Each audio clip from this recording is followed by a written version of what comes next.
Oh guys, galing naman to kay TikTok oh. Ayan oh. Pandagdag ko daw sa sari-sari store ko. Ayan oh, basahin natin. Nestle Lemon Iced Tea.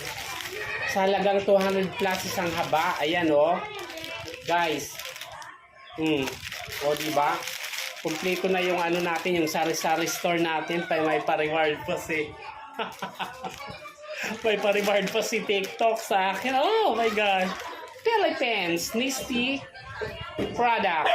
Ayan guys, punta na kayo sa Yellow Basket, 200 plus lang.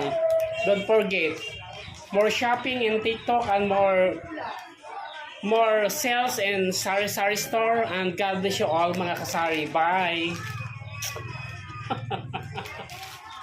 I'm so very kasi kompleto na yung produkto ko. Yellow Basket, don't forget kasari.